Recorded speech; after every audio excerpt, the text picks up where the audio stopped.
apa namanya, mengakui kehebatan Bang Suma sehingga mereka juga tertarik untuk mau berdialog begitu. Saya kira itu poinnya, bukan mau Ah, berdialog mencari menang-menangan atau kalah-kalahan, bukan. Kita ya, mau gini, mengambil jadi poin gitu. Bang Gansiko, itu kan masih sekarang yang tapping di bawah itu kan ingin mencoba memanggil Bang Felix untuk datang ke forumnya blokir permanen. Jadi Ya, mungkin kita bisa tekankan bahwa yang ingin berdiskusi Pak itu Nelson. yang Ya, tapping, ya, yang di bawah, tolong tolong yang di bawah itu yang supaya ingin tidak fitnah gitu. berdiskusi, Ya, ya, betul, betul yang itu. ingin berdiskusi adalah Bang Nelson Mandela, ya kan? Kemudian Bang Felix itu hanya ingin mendampingi ketika berdiskusi dengan Bang Zuma. Itu ya, Nah, mohon ya, tolong ya di apa yang supaya ya tapping-tapping di bawah dipahami itu ya, biar lebih supaya jelas. jangan ada fitnah gitu. Iya. Gitu. Heeh. Terus tentang Silakan. itu Bang Felix, Heeh. tentang mayoritas gitu ya. Mayoritas itu bukan satu apa namanya barometer suatu kebenaran Bang Felix ya. Bahwasanya kalau kita melihat ketuhanan agama Hindu kan juga kita lebih bingung lagi daripada yang ketuhanan Anda Yesus Kristus itu kan. Misalnya di Hindu itu mayoritas miliaran juga penganutnya gitu loh ya, mayoritas juga gitu. Bahkan kan di sana ada beberapa denom-denom ya, agama Hindu yang bahkan sapi itu sendiri sebagai dewa kan kayak begitu. Jadi saya ingin apa memberikan narasi atau apa statement bahwa mayoritas itu bukan satu apa namanya definisi kebenaran gitu di dunia ini. Gitu sih. Lanjut kita masuk ke Ya, ya, diskusi ya. Bang Alif Ya, itu lebih. kalau saya akui itu artinya mayoritas itu bukan berarti bahwa definisi kebenaran ditentukan oleh mayoritas itu ya. Saya setuju dengan itu. Secara epistemologis itu memang benar. Tadi saya hanya mau sampaikan realitas historis ya. Keyakinan itu melibatkan sekian banyak orang dan itulah pada tataran tertentu kita harus mengatakan itu persepsi dalam arti cara orang menyerap ya satu keberadaan, baik itu yang merupakan objek bahasan ya, dalam satu skema berpikir atau apa, dia seperti itu. Tapi yang saya mau lihat ini kan sebetulnya kita semua punya kepentingan ya, entah untuk pengembangan diri atau apa, sehingga explore lebih jauh tentang soal status ketuhanan Yesus. Tetapi kita mungkin perlu sepakat dulu apakah Yesus dan Isa itu sama atau tidak, sehingga kacamata yang kita pakai itu kacamata yang sifatnya umum ya. Sekalipun kajian itu objeknya itu eksklusif, tetapi kan tidak masalah kita membahas itu dengan kacamata yang umum atau cara pandang yang bersifat umum. Jadi tidak ada tendensi tertentu. Baik. Seperti itu. Silakan. Baik. Terima kasih Pak Felix ya sebelumnya. Berarti mungkin gini Pak Hos, mungkin bisa saya tangkap poin yang mau disampaikan Pak Felix. Bagaimana kalau judulnya apakah Yesus yang dalam Alkitab adalah Isa yang dalam Al-Quran? Mungkin itu kira-kira. Itu Setuju, nanti Bang. mundur pembahasannya, itu nanti mundur lagi. Sekarang begini Pak. Enggak. Kita ganti topik maksudnya Pak Felix. Apa? Ganti Karena topik. kalau ini kan Yesus utusan atau Tuhan ini kan hanya satu apa ya, arah ya. Mungkin Pak Felix maunya dua arah. Ya mau dua arah itu monggo. Makanya tadi saya sampaikan disclaimer dari segi pandangan Islam gitu loh. Ya udah Begitu. kita ganti aja topiknya. Nah kalau ini kan judulnya Sekarang Yesus begini. utusan atau Tuhan. Ini kan Sekarang begini, para scholar dari Kristen sendiri, misal atau dari orang-orang yang menguasai ilmu ya, mereka mengatakan sama. Sekarang apakah mau dibikin beda atau mau dibikin sama?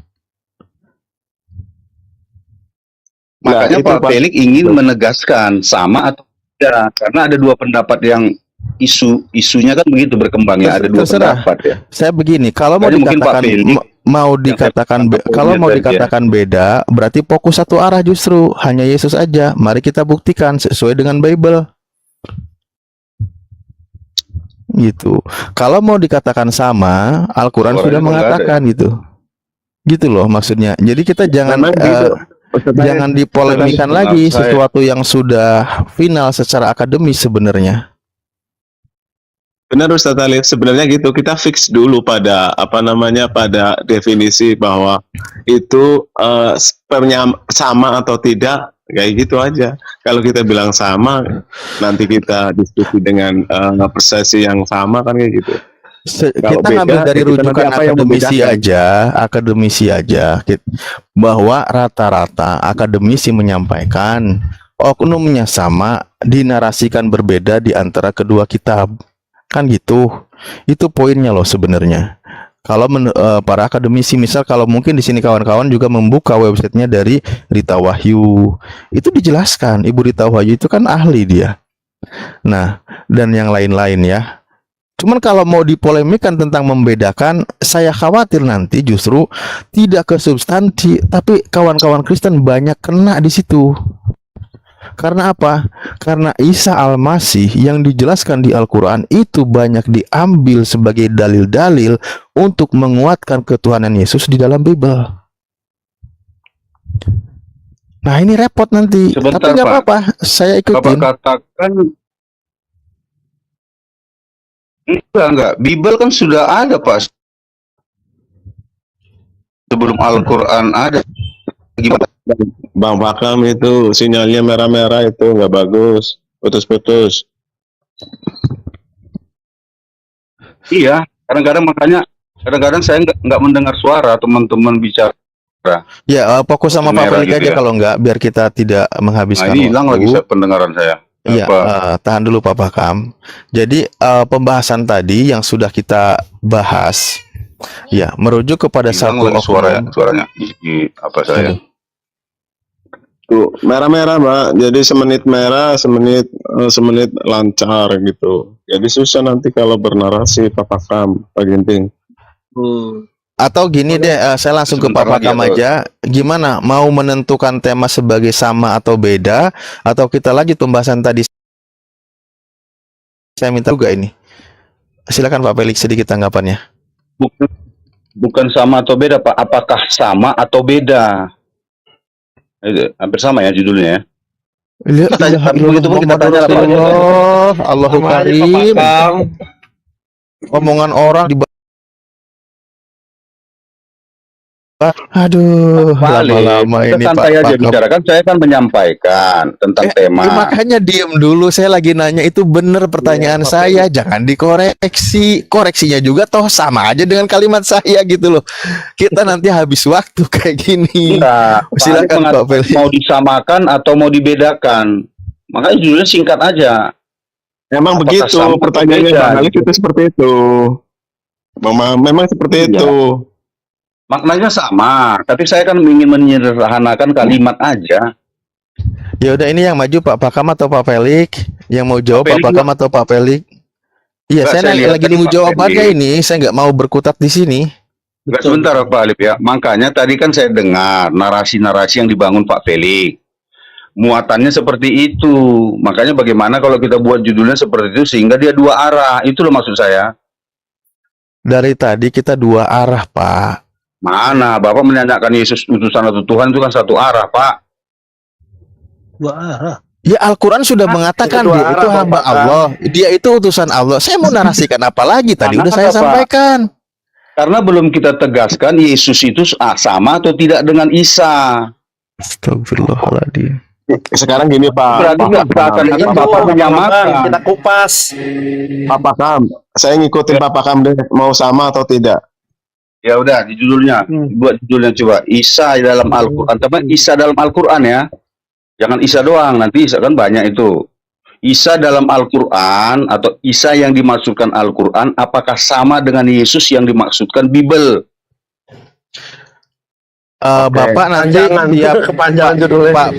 Pak Pakam siap nanti nerima data. Dengerin dulu Pak. Kan banyak namanya, Pak. Iya dengerin. Pak Pakam nanti siap terima data kalau ada dari Kristen mengambil ketuhanan Yesus dalilnya dari Al-Quran, dia menyamakan. Waduh, ini kemana anak ini? Lah kan Anda mau mengatakan beda-bedakan. Jangan Pak kita cari orang-orang lain, pendapat-pendapat orang lain. Kalau memang ada pendapat orang lain, kita undang mereka yang menyamakan atau apa. Nggak apa-apa. Sekarang saya tanya Pak Pakam mau sama atau beda gitu loh. Dari tadi ribet amat Nah, ini Pak. judulnya bagus nih Bang Alif. Judulnya bagus nih Bang Alif. Kita bahas dulu, Pak. Kita bahas dulu sama atau beda. Kita kan belum menyimpulkan ini. Ya udah, kan saya udah sampaikan tadi. Oknumnya sama, dinarasikan berbeda di antara dua kitab ini. Berarti Bapak mengatakan sama ya.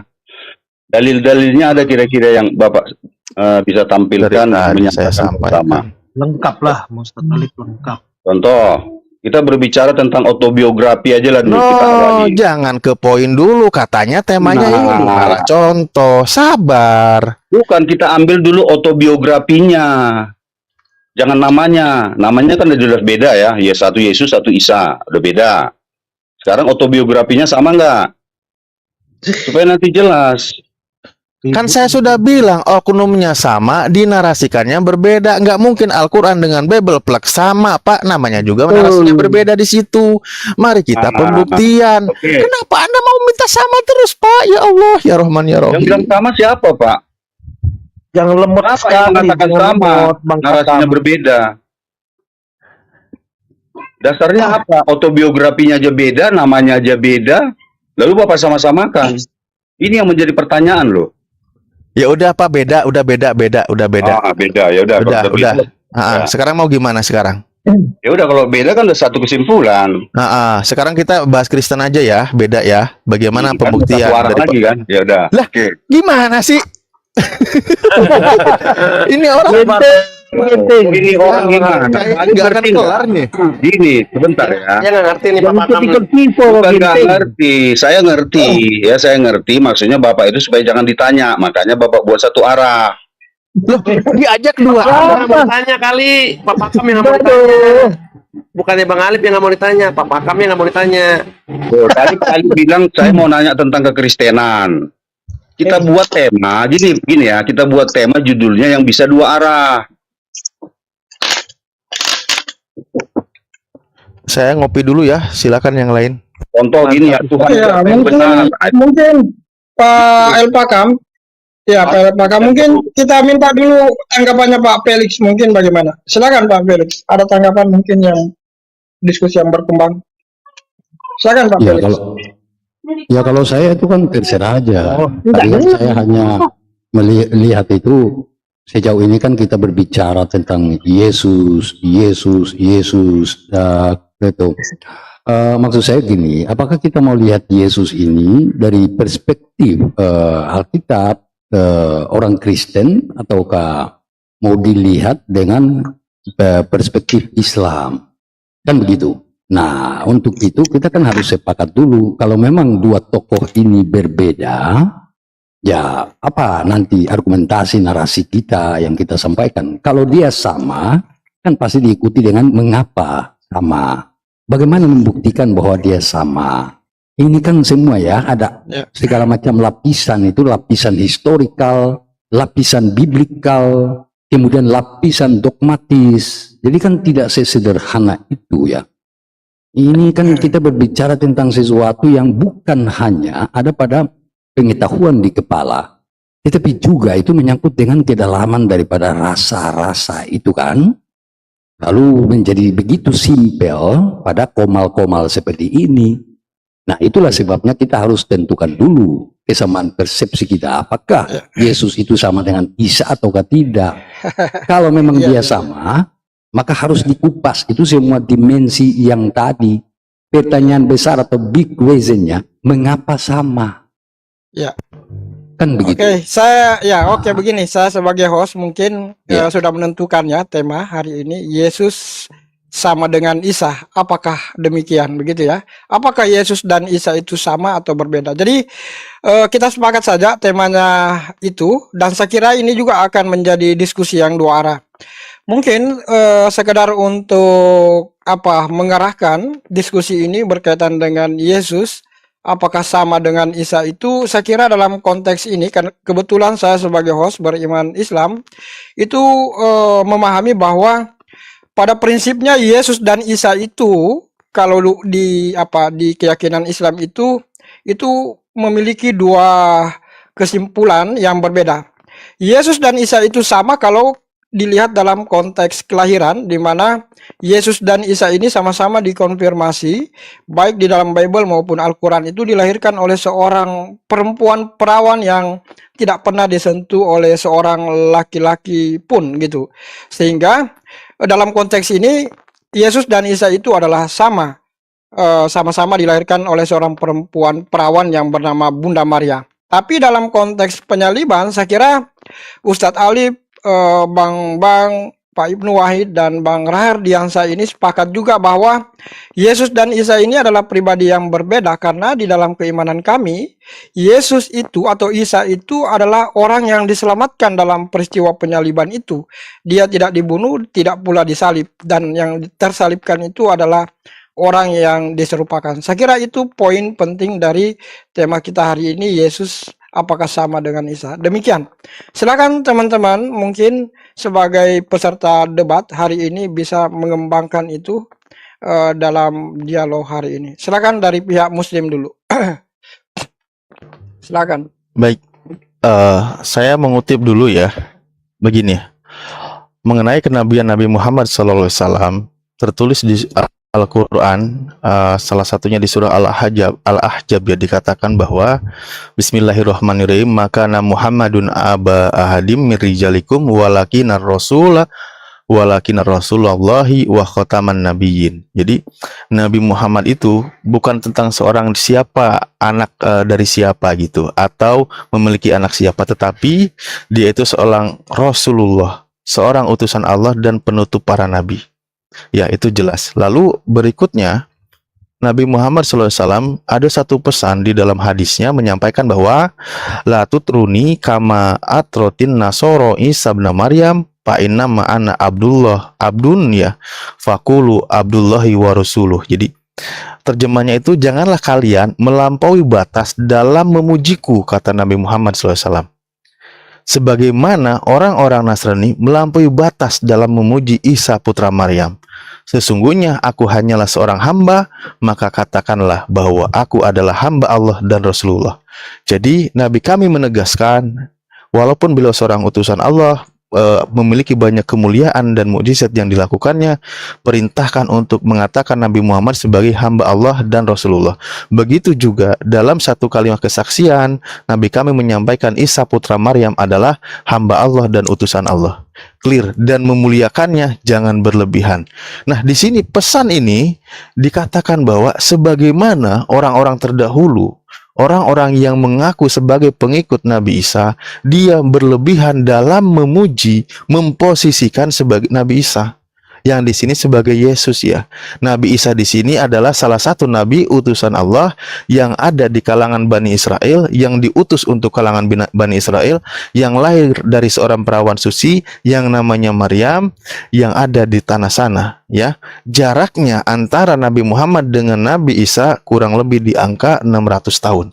Clear di sini. Nah, lalu ketika masalah penjelasan tentang Nabi Isa alaihissalam, tadi saya poinnya sudah sampaikan. Dia adalah seorang hamba Allah. Dia datang warasulan ila Bani Israel. Dia sebagai utusan untuk kalangan Bani Israel. Dia datang mengembalikan, menyampaikan tentang ketuhanan, dan dia membawa mukjizat-mukjizat yang diberikan oleh Tuhan, semuanya biidnillah, menghidupkan yang mati, menyembuhkan yang buta, dan seterusnya ya. Banyak poin di sana ayat, semuanya itu atas keizin Tuhan. Nah, poin di sini adalah sehingga ada pesan, kamu jangan berlebihan dari Al-Quran dalam memposisikan Nabi Isa, karena dia itu hanya hamba Allah dan utusan Allah. Nah, Al-Quran sudah clear dalam pembahasan ini. Mari kita lihat kembali lagi versi kawan-kawan, pembuktian dalil di kitabnya. Boleh nanti kawan-kawan silakan. Bagaimana Al-Quran menyampaikan, bagaimana Bible menyampaikan. Bagaimana tentang Yesus tadi sendiri sudah jelas. Dia seorang hamba yang beda posisi dengan Tuhannya, yang dari mulut Yesus sendiri yang dia sudah sampaikan. Kalau dia seorang hamba tidak lebih tinggi dari utusan, apa yang diperbuatnya tidak berdasarkan dari kehendaknya sendiri, melainkan sesuai dengan apa yang diinstruksikan, apa yang diperintahkan oleh Tuhannya kepadanya, sesuai dengan apa yang diperintahkan oleh pengutus kepadanya. Di ayat lain pun dikatakan, misal Yohanes 8:54, jikalau aku memuliakan diriku sendiri, maka kemuliaanku itu tidak sedikit pun tidak ada artinya. Bapakulah yang memuliakan aku, yang yang mana kamu berkata dia adalah Allah kami. Dia adalah Tuhan kami. Tuhannya Yesus yang memuliakan Yesus. Jelas posisinya berbeda. Seorang hamba tidak lebih tinggi daripada Tuhannya, dan seorang penjelasan udah banyak lah gitu ya. Seorang utusan tidak lebih tinggi daripada yang mengutusnya. Itu jelas pernyataannya. Makanya dia itu sebagai utusan Tuhan, sebagai manusia, sebagaimana juga yang diucapkan oleh Yesus bahwa aku diutus hanya untuk domba-domba yang hilang dari kalangan Bani Israel. Fix, jelas. Kembali mengenal siapa Yesus dari diri Yesus sendiri. Tadi sudah disampaikan berdasarkan ucapan dari Yesus sendiri. Bahkan Yesus bilang, aku berkata bukan dari diriku sendiri, tetapi perkataanku ini berdasarkan sesuai dengan apa yang diperintahkan oleh Bapa kepadaku. Jelas. Yohanes dari 12:50, Yohanes 5 lupa ayatnya itu. Sama poinnya ya. Banyak. Yohanes 14:24 juga begitu juga bunyinya. Nah, itu poinnya. Makanya di sini memang mereka itu seorang hamba, seorang utusan Tuhan, seorang manusia. Kami hanya mengajak, kembalikan utusan Tuhan kepada posisinya, kembalikan manusia kepada posisinya. Jangan dilebihkan karena dia manusia, utusan Tuhan, bukan Tuhan. Terima kasih, lanjut. Baik. Ya, saya kira itu tadi prolog yang disampaikan oleh Ustadz Alif mewakili teman-teman Muslim berkaitan dengan tema kita, apakah Yesus itu sama dengan Isa? Ya, saya kira kesempatan yang sama kami berikan juga kepada teman-teman Kristiani. Siapa yang mau mewakili menyampaikan prolognya terkait dengan tema kita hari ini? Silakan. Apakah Pak Pakam atau Pak Felix? Silakan. Pak Pakam aja, Pak Pakam. Silakan. Ya, silakan. Terima kasih, saya sebentar aja Pak ya. Nanti dilanjutkan Pak Felix. Apakah kami sama? Oke, boleh. Ya. Dengan waktu yang sama yang dipakai oleh Ustadz Alif tadi ya. Silakan, Pak Pakam. Jadinya Pak Alif kan menunjukkan informasi-informasi untuk menyamakan antara Isa yang terdapat dalam Al-Quran dengan Yesus yang terdapat dalam Bible, sehingga banyak beberapa. Tetapi saya berpikiran sebaliknya gitu. Kenapa saya katakan beda? Karena pertama, ada beberapa poin ya yang saya bisa. Pertama, Isa tidak dibaptis, Yesus dibaptis ya. Isa tidak sunat, Yesus sunat. Isa bicara sejak buayan, Yesus tidak pernah bicara sejak buayan. Isa menciptakan burung dari tanah liat, Yesus tidak pernah melakukan itu.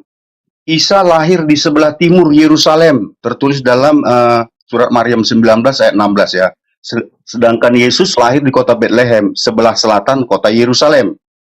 Isa anak Maryam putra Imran, Yesus adalah dilahirkan oleh Maria anak Eli. Jadi beberapa ini saya mungkin banyak lagi ya hal-hal yang bisa saya sampaikan ya. Isa bukan Tuhan, Yesus Tuhan.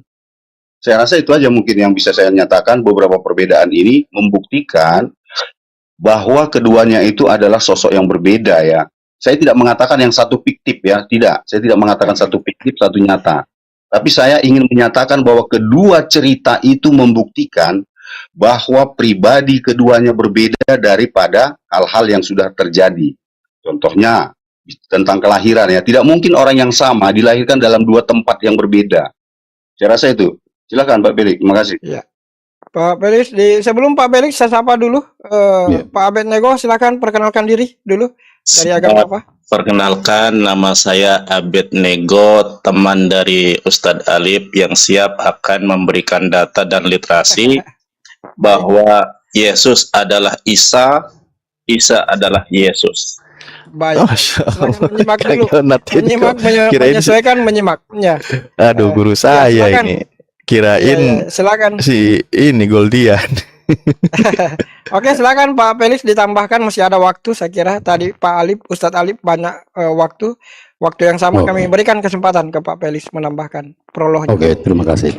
Jadi apa yang disampaikan oleh Pak Pakam tadi itu kan perbedaan naratif ya. Jadi dari segi pengisahan itu sudah menunjukkan perbedaan. Kemudian kalau kita lihat ya dari sisi historikal itu menyatakan berbeda ya. Perbedaannya itu bukan main. Dan kita letakkan itu dalam konteks ruang dan waktu. itu jelas berbeda ya. Karena pengisahan itu kan baru terjadi di dalam Al-Quran dan dalam keyakinan Islam itu pada abad ke-6 atau ke-7 ya. Sedangkan peristiwa atau kejadian daripada Yesus itu sendiri itu pada abad pertama Masehi atau antara itu sebelum Masehi dan Masehi ya, seperti itu. Jarak kurang lebih ya dari sisi pengisahan itu sekitar 1.200-an kilometer. Kemudian dari segi pengalaman langsung ya mereka para penulis Injil, keempat kitab Injil itu berbicara tentang bagaimana kehidupan Yesus bersama dengan mereka yang mengisahkan itu ya. Jadi dari segi dua segi ini sebenarnya menyatakan atau menegaskan perbedaannya, bukan main. Saya tidak perlu lagi mengulangi perbedaan naratif tadi ya. Nah, sekarang saat ini sebagaimana dikatakan tadi oleh Ustadz Alif bahwa mereka yang akademik itu mengatakan bahwa keduanya sama, maka kita cari kesamaannya itu di mana. Nah, itulah sebabnya saya sering katakan harus bisa melampaui itu. Misalnya orang Kristen bisa saja menerima itu, tetapi kesamaan itu artinya kesamaan yang dimaksudkan. Jadi bukan kesamaan naratif, bukan kesamaan historikal, tetapi yang dimaksudkan. Karena misalnya kita berbicara ini kan kronologi kejadian ya. Kronologi kejadian. Bagaimana itu dari abad ke-7 bisa berbicara tentang satu tokoh yang kejadiannya pada abad pertama Masehi. Ya kan di situ. Ya agar supaya semuanya ini kan bisa clear. Jadi kita punya argumentasi apapun, data apapun, itu tidak akan bisa melampaui realitas historis. Ya seperti itu. Saya punya analogi-analogi, tapi mungkin dalam perkembangan diskusi. Ya, saya sebetulnya secara pribadi mengatakan bahwa itu sama. Tetapi tanpa mengabaikan perbedaan naratif dan perbedaan historikal tadi. Jadi saya lebih melihat pada yang dimaksudkan. Ini yang datang belakangan, dia mencoba untuk mengisahkan tokoh yang sama, tetapi narasinya berbeda. Dia kan seperti itu. Nah, sehingga kita lihat, sebab ada konsekuensi logisnya. Kalau kita katakan beda, mungkin selesai diskusi. Jadi kalau kita katakan sama, ini akan panjang dan ada konsekuensi logisnya dilihat dari sisi kronologi peristiwa, kronologi sejarahnya itu. Konsekuensi logisnya di situ. Apa itu? Nanti kita akan explore lebih jauh dalam diskusi. Terima kasih. Oke, Ya. siap ya Pak Felis. Jadi masing-masing pihak sudah menyampaikan prolognya.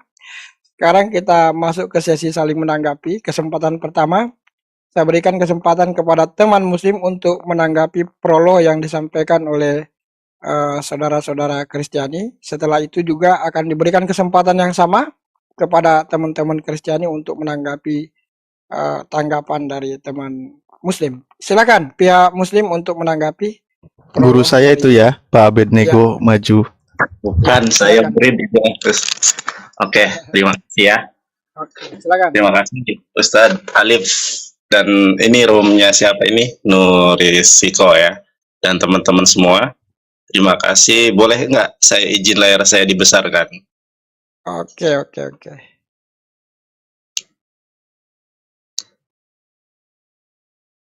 Biar enak gitu ya teman-teman ya.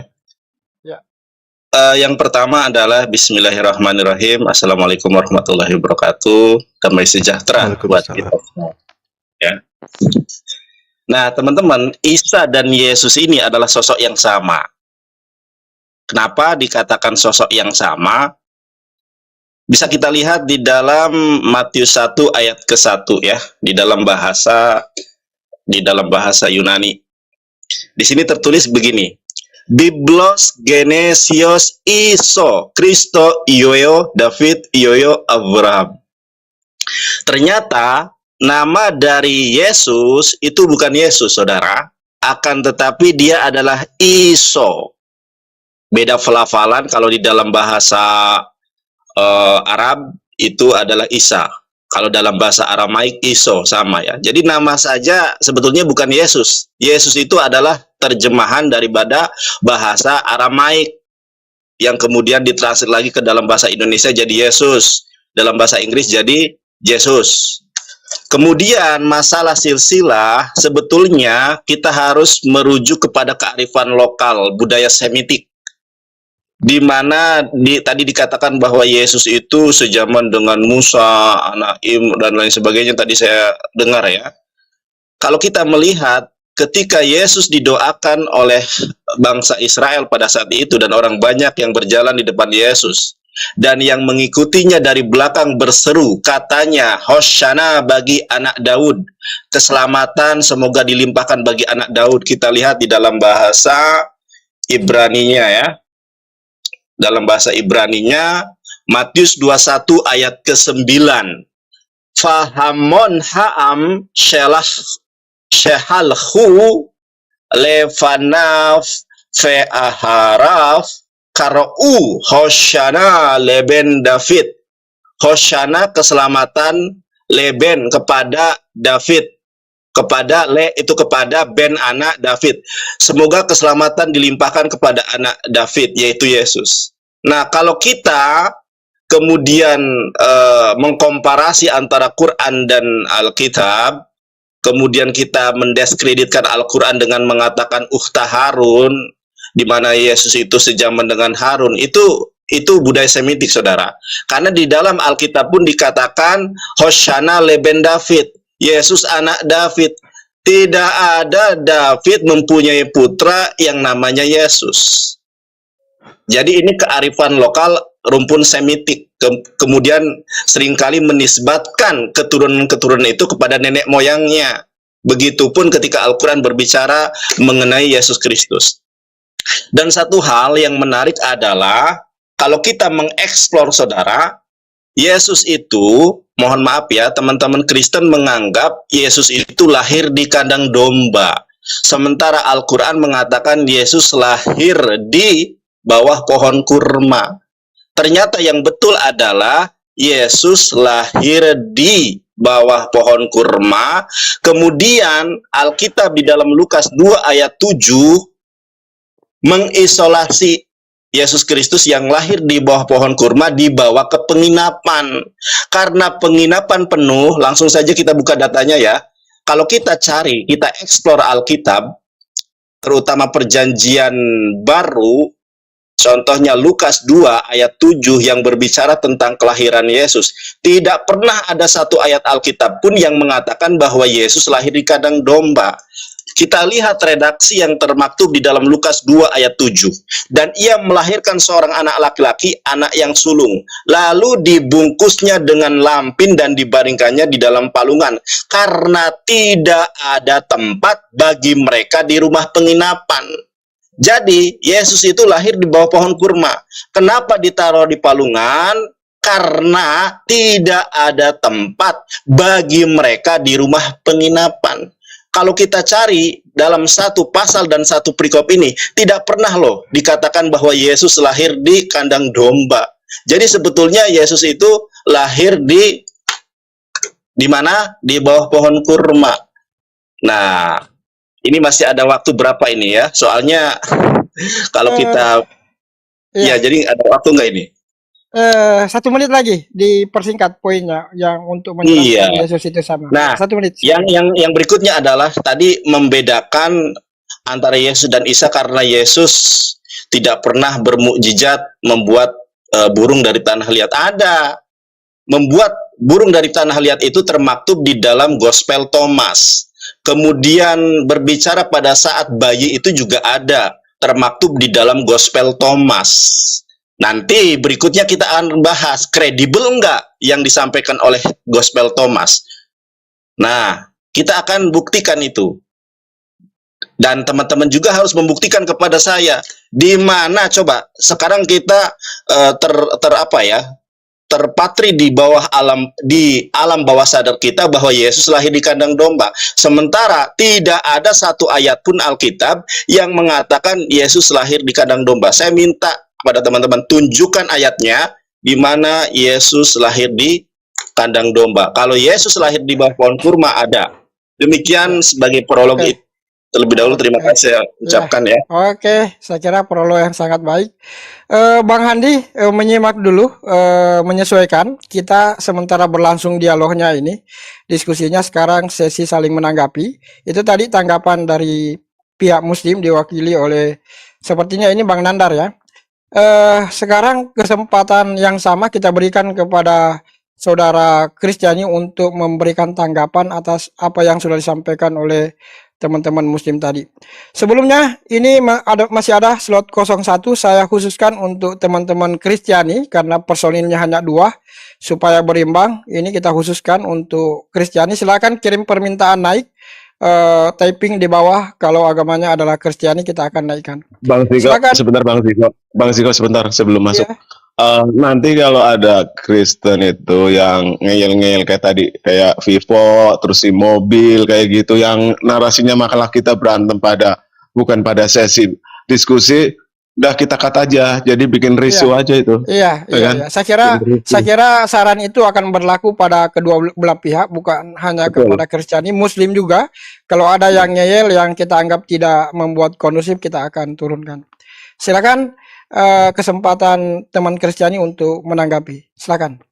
Saya kira kita berikan kesempatan pada 2 personil ya, karena kekurangan personil. Silakan. Pak Felix dulu atau Pak Pakam dulu? Silakan menanggapi. Ya silakan, apa Pak Pakam mau duluan atau gimana? Oke, saya singkat aja Pak ya. Iya. Saya tadi terilustrasi walaupun sebentar saya dengar bahwa namanya saja sudah beda ya. Yesus itu bukan itu ya, Iso. Jadi nama yang benar itu menurut Al-Quran adalah Isa ya, karena berasal dari Iso. Yesus bukan demikian, berarti sudah jelas ya. Dari nama saja sudah jelas perbedaan yang signifikan. Yang pertama ya, bahwa Isa beda namanya dengan Yesus. Kalau namanya saja sudah beda, ini sangat-sangat jelas orangnya pasti berbeda gitu ya. Kemudian begini, tentang Lukas ya, Lukas 2 ayat 4 di mana dikatakan, demikian juga Yusuf pergi dari kota Nazaret di Galilea ke Yudea, ke kota Daud bernama Bethlehem, karena ia berasal dari keluarga dan keturunan Daud, supaya didaftarkan bersama-sama dengan Maria. Jelas ya, tujuan mereka ke Bethlehem ya, bukan ke sebelah timur kota Bethlehem, bukan ke sebelah timur kota Yerusalem ya, karena Bethlehem itu terletak di sebelah selatan kota Yerusalem. Itu jarak antara Bethlehem dengan kota yang di sebelah timur yang disebut dengan kota kurma atau Yeriko itu ada 50 km, Pak. Ya. Kemudian di sini sangat jelas ya.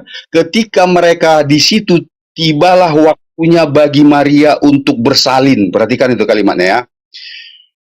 Dan ia melahirkan. Ini kalimatnya sangat singkat ini, Pak.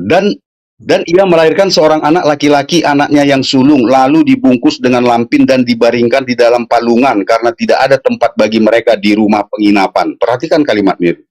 Jadi memang jelas dikatakan di situ Yesus tidak dilahirkan secara eksplisit dilahirkan di kandang domba, tetapi diletakkan di palungan. Ini bisa mungkin mengeksegesis bagaimana makna palungan itu berada di mana gitu. Apakah di tengah gurun atau di mana ya? Oleh karena itu memang benar. Tetapi di sini juga tidak disebutkan bahwa Yesus dilahirkan di bawah pohon kurma, nggak ada. Jadi nggak ada di bawah pohon kurma, nggak ada di dalam kandang domba, tapi diletakkan di palungan. Sementara Isa tidak pernah diletakkan di palungan. Tuh, yang pertama. Kemudian kedua, Gospel Thomas. Saya heran. Gospel Thomas di dalam kekristenan adalah kitab apokrif yang sudah ditolak gitu. Bagaimana kita mengatakan kalau itu wahyu padahal ternyata sudah ada di gospel-gospel yang lain? Ini kan menjadi semakin hingar-bingar ini pertanyaannya. Berapakah ya kan narasi mengatakan Isa lahir di bawah pohon kurma itu merujuk kepada Gospel Thomas? Ini kan jadi pertanyaan apa ya? Saya rasa itu ya singkatnya saya rasa ya. Jadi tentang kelahirannya saja sudah berbeda ya. Satu di sebelah timur, satu di sebelah selatan dan jaraknya 50 km. Bagaimana mungkin 50 km lalu diletakkan ke palungan sampai di tempatnya? Saya rasa kalau 50 km perjalanan sudah sangat jauh ya. Oke lah, jadi saya rasa singkat itu ya. Tidak mungkin satu orang dilahirkan di 2 tempat. Satu di timur, satu di selatan. Saya rasa begitu Pak. Silakan Pak Felix. Iya, silakan Pak Felix. Nanti juga kita berikan kesempatan dari pihak Muslim 2 personil ya. Silakan Pak Felix.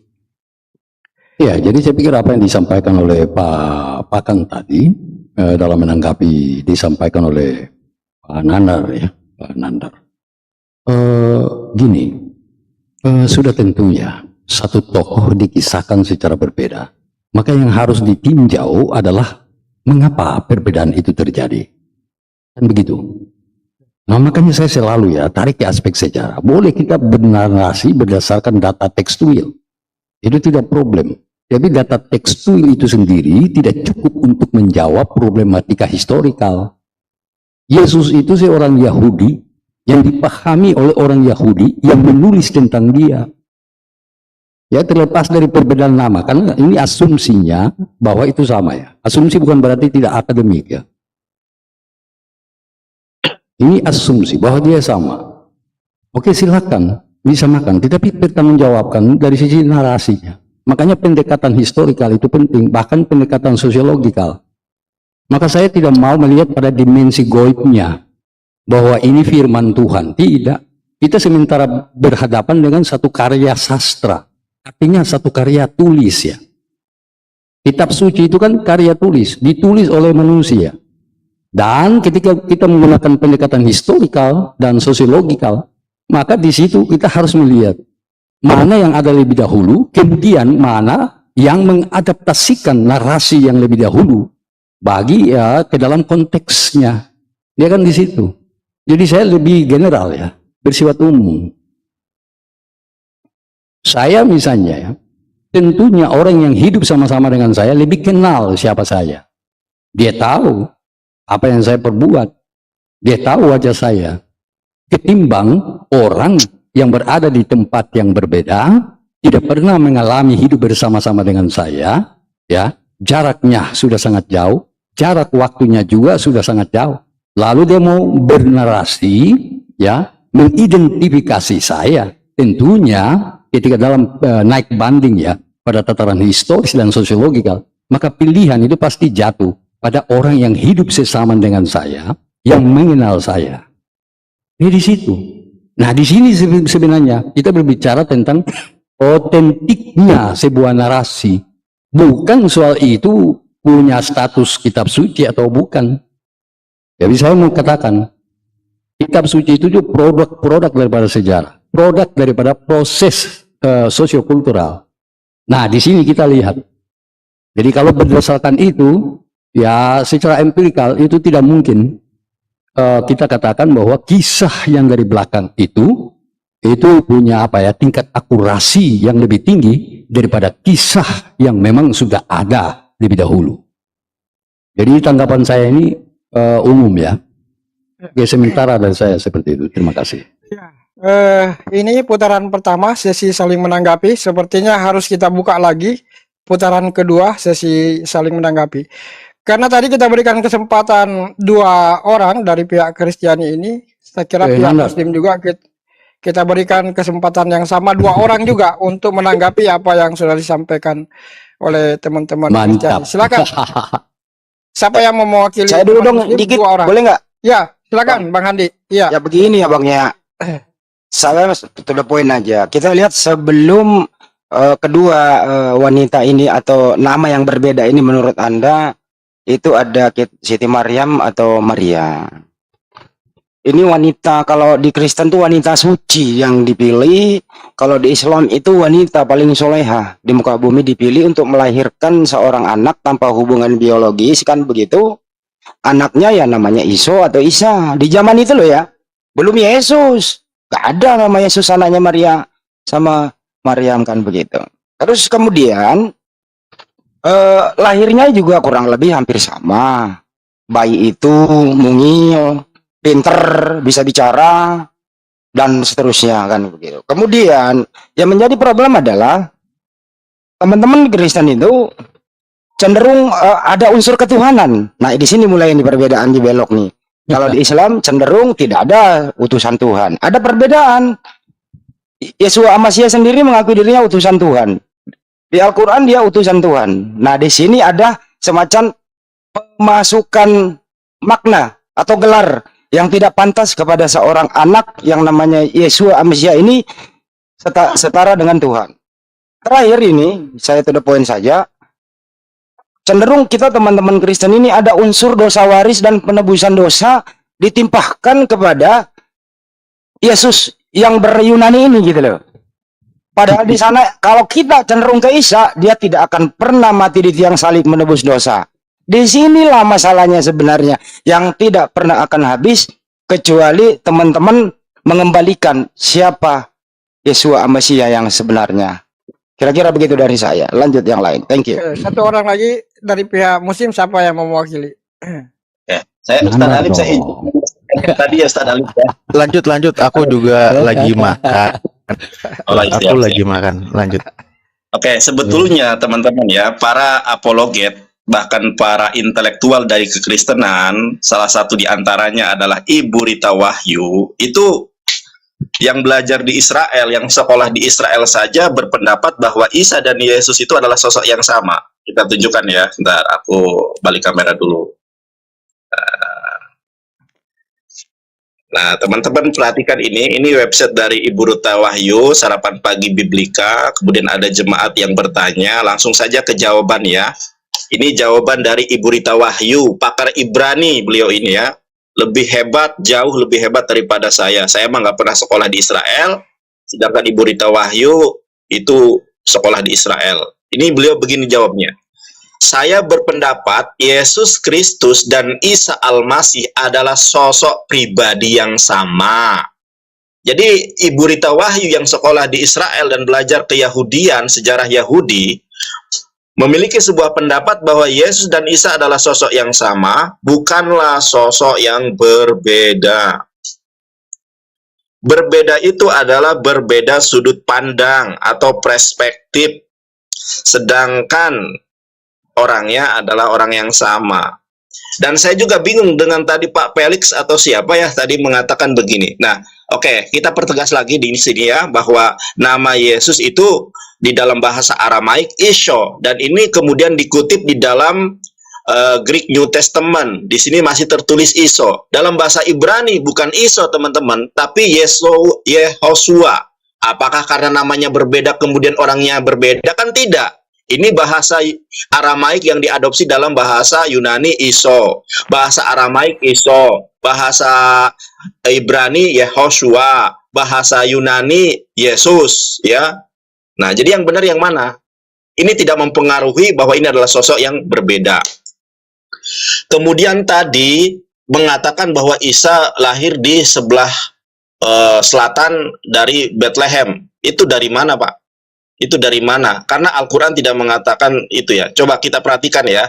Sebetulnya Yesus lahir di mana? Kita akan melihat di sini yang pertama. Yesus itu lahir di Yudea ya, Roman Empire. Apakah di Yudea Roman Empire terdapat pohon kurma? Fosil pohon kurma, teman-teman, ditemukan di mana? Di Yudea. Jadi bukan hanya di Yeriko. Ini fosil ya. Teman-teman bisa mencarinya sendiri. Bahwa ilmuwan Israel berhasil temukan pohon kurma dari biji pohon fosil pohon kurma yang terdapat di kawasan Yudea, di kawasan yang dimaksud dari kelahiran Yesus.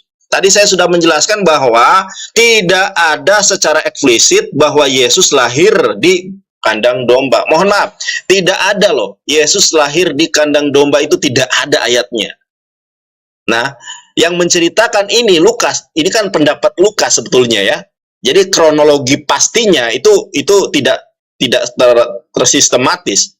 Cuma kalau kita rangkum, kita komparasi dengan Al-Qur'an, saya rasa bahwa Yesus lahir di bawah pohon kurma, lalu dibawa kemana? Ke tempat penginapan.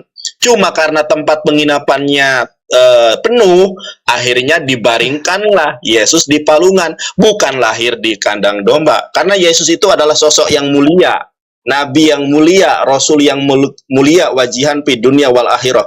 Tidak mungkin lahir di tempat yang sangat hina, dan tidak mungkin Allah menghinakan Yesus. Yang terakhir yang ingin saya sampaikan teman-teman, Injil apokrif itu bukan bermakna Injil yang tidak asli. Begitupun gospel gospel kanonik itu bukan juga gospel yang asli. Bahkan Paulus itu mengutip gospel apokrif loh. Nih, Paulus juga mengutip sebuah kitab apokrif. Apokrif ini tidak bermakna palsu. tetapi bermakna apa? Bermakna Injil yang tidak yang dirahasiakan, yang disembunyikan. Begitu. Ya, coba cari literasi atau referensi yang mengatakan bahwa gospel apokrif itu gospel yang tidak asli. Tidak ada. Ya. Dan data-data menunjukkan bahwa Yesus di bawah pohon kurma. Terima kasih. Yuk. lanjut. Saya mungkin 10 detik ya. Maaf, bukan maksud untuk masuk. Nanti Bang Handi Oke. ada poin tadi, karena poin penting juga yang perlu disampaikan ya. Afwan untuk para ini. Begini, ketika membahas Nabi Isa alaihissalam, yang dibahas itu berdasarkan apa? Bukan tentang penulisan sejarah, Pak Felix, mohon maaf ya. Karena di dalam Al-Qur'an itu jelas legalitasnya langsung berdasarkan firman dari Tuhan, firman Allah, di mana di situ bunyinya Bismillahirrahmanirrahim, dzalika min amba'il ghaibi nuhihi ilaik. Itulah pengabaran-pengabaran tentang gaib atau wahyu kami wahyukan kepadamu. Ini di surah Ali Imran ayat 44, berkaitan tentang Nabi Isa alaihissalam dan ibunya yang melahirkan. Jadi apa yang disampaikan di Al-Qur'an berdasarkan wahyu. Nah, kalau Pak Felix meyakini sebagai peneliti sejarah, itu mungkin bisa saja kalau di kitabnya, karena memang begitulah tertulis seperti yang di Lukas 1. Sebelum membahas tentang kronologi kelahiran Yesus, di situ adalah bagaimana Lukas melakukan penelitian, merangkum dan membukukan, dijadikanlah sebuah kitab suci. Nah, tapi kalau versi Al-Qur'an tidak bisa, Pak. Itu langsung mutlak bahwa Allah wahyukan kepada